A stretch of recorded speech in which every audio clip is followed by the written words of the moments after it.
तारीख 1 अक्टूबर 2023, स्थान दिल्ली का रामलीला मैदान, लाखों का हुजूम, जिसे हम सिर्फ लाखों का ही कह सकते हैं, क्योंकि एक एग्जैक्ट संख्या को गिनना आसान नहीं है। कोई 10 लाख, कोई 15 लाख, कोई 20 लाख, कोई 5 लाख, अपने हिसाब से सभी अपने आंकड़े देते हैं, लेकिन इतना तो तय है कि वह संख्या लाखों में जरूर थी।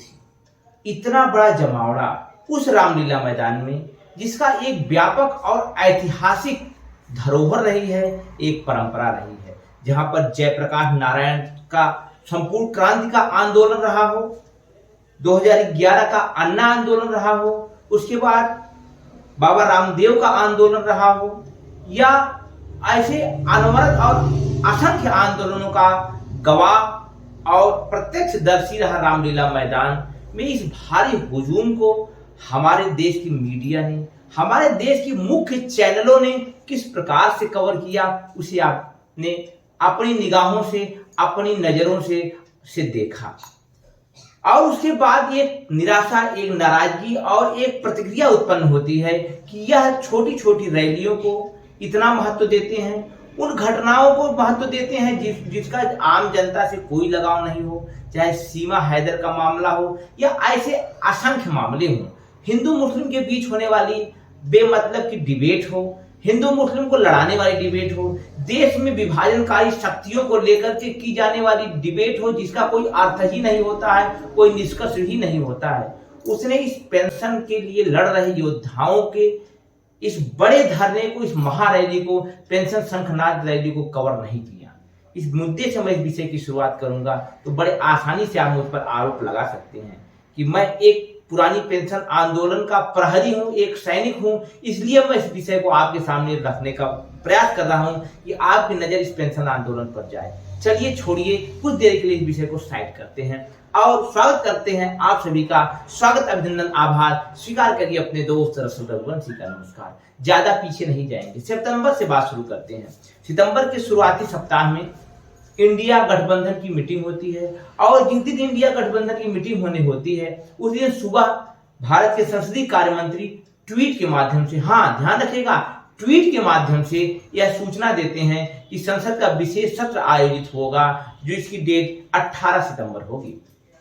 उसके बाद हमारे देश के मीडिया में हाय तौबा मच जाती है, कैसा विशेष सत्र होगा, कौन सा विशेष सत्र होगा, और ध्यान दीजिएगा ट्वीट के माध्यम से खबर दी जाती है। इतने बड़े डेमोक्रेसी, जिसे मदर ऑफ डेमोक्रेसी कहते समय गर्व के साथ हमारे देश के प्रधानमंत्री कहते हैं, वहां एक ट्वीट के माध्यम से, वो भी अमेरिका की संस्था ट्वीट के माध्यम से आम जनता को सूचित किया जाता है। तो यह लोकतंत्र को मजबूत करता है या कमजोर करता है? उसके बाद भी मुद्दे नहीं क्लियर किए जाते हैं कि किन मुद्दों को लेकर के बहस चालू होगी। उसके बाद लोगों के बीच, आम आदमी के बीच, आम जनता के बीच इस तरह तरह की अफवाहों का बाजार गर्म हो जाता है, और 24 घंटा चलने वाले, बजने वाले भोंपू न्यूज चैनलों को एक बढ़िया मसाला मिल जाता है, एक संभावनाओं का मसाला मिल जाता है कि 18 सितंबर से होने वाली संसद में ये होगा, वो होगा, ऐसा होगा, वैसा होगा। और उसी बीच सरकार एक और कदम आगे बढ़ने का प्रयास करती है, लोगों को वन नेशन वन इलेक्शन की एक कमेटी का गठन किया जाता है, जिसमें हमारे देश के पूर्व राष्ट्रपति महामहिम रामनाथ कोविंद जी को अध्यक्ष बनाया जाता है, और उसमें विपक्ष के एक नेता को और बहुत सारे लोगों को रखा जाता है। उसके डिटेल में नहीं जाऊंगा।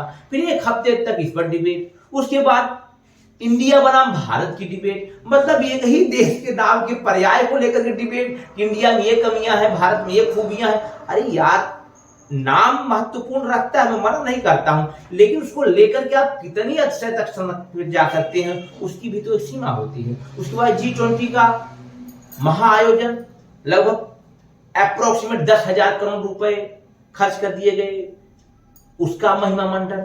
उसके बाद भी संसद सत्र चालू हो जाता है, और नारी शक्ति वंदन अधिनियम पारित होता है, जिसे अगले 10 वर्षों में लागू किया जाएगा कि 5 वर्षों में लागू किया जाएगा, कोई टाइम फ्रेम नहीं, बस केवल महिलाओं को 33% आरक्षण उसके, लेकिन वह तब लागू किया जाएगा जब इस देश की जनसंख्या का जनगणना हो जाएगी, सीटों का, लोकसभा की सीटों का और विभिन्न विधानसभा सीटों का डिलिमिटेशन हो जाएगा, नई संख्या आएगी। अब तो ये लग रहा है कि 2029 में भी यह लागू होने से दूर ही रहा, लेकिन मीडिया को मसाला मिलता जा रहा था।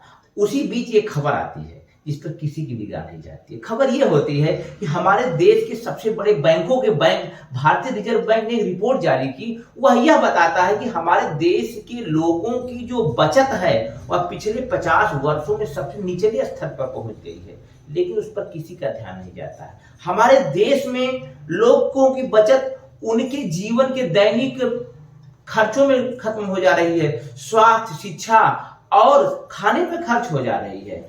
एक कम बचत वाला देश कैसे विश्व गुरु हो सकता है, कैसे ताकतवर हो सकता है, ये सब बात आपके सामने आती है।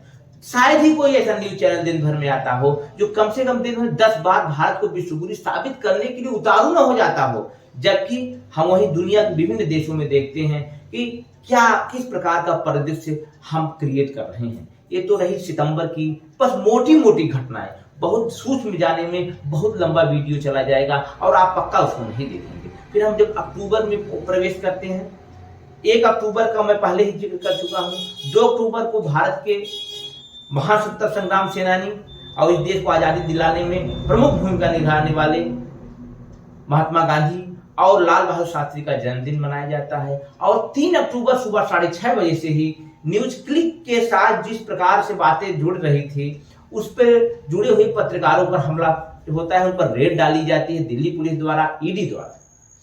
अब इस खबर की शुरुआत कहां से होती है, वहां से हम थोड़ी सी शुरुआत और प्रारंभिक जानते हैं। जब किसी विदेशी मीडिया में, किसी विदेशी संस्थान में कोई विदेशी हमारे देश के बारे में कोई नेगेटिव समाचार लाता हो या कोई शोध लाता हो, कोई सोच लाता हो, जैसे सब्यसाची जो कि इसी देश के एक प्रोफेसर थे, उनकी जो रिपोर्ट आई थी उसको मीडिया में नहीं आने दिया गया। और अमेरिका के एक न्यूयॉर्क टाइम्स जो कि एक प्रतिष्ठित अखबार है, उसकी इस लाइनों में कहा गया कि अमेरिका के निवासी, अमेरिका के नागरिक जो कि संघाई में रहते हैं, नेवल राय सिंघम ने अपने चाइनीज लिंक के माध्यम से भारतीय न्यूज वेबसाइट न्यूज क्लिक को पैसा दिया चाइना के पक्ष में प्रोपेगेंडा न्यूज चलाने के लिए। और इस न्यूज के आधार पर इतनी तेज कार्रवाई हुई। वहीं जब हाइगेनबर्ग की रिपोर्ट आई थी, हिंडनबर्ग की रिपोर्ट आई थी 24 जनवरी को, उसके बाद सरकार बिल्कुल साइलेंट हो गई थी। उसने वह भी तो एक विदेशी शोध द्वारा जारी की गई रिपोर्ट थी जिसपे बिल्कुल चुप्पी साध ली गई और उस पर कोई प्रतिक्रिया न करने से पहले ही उस न्यूज को हटाने का प्रयास किया गया।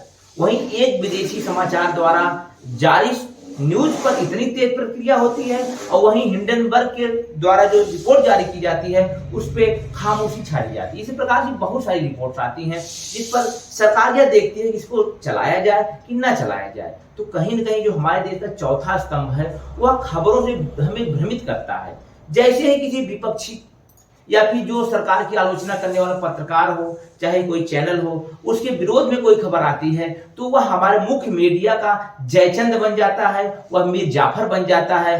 इसी प्रकार के तरह तरह अलंकारों से उसे अलंकृत किया जाता है। लेकिन जब इसी देश के में जब अडानी ग्रुप में चाइनीज कनेक्शन सामने आता है तो लोग शांत हो जाते हैं। आखिर यदि न्यूज क्लिक की ही बात करें तो आरोप किस पर लगाया गया? शाओमी पर लगाया गया, ओप्पो पर लगाया गया, वीवो जैसे टेलीकम्युनिकेशन या फिर मोबाइल बनाने वाली कंपनियों पर लगाया गया।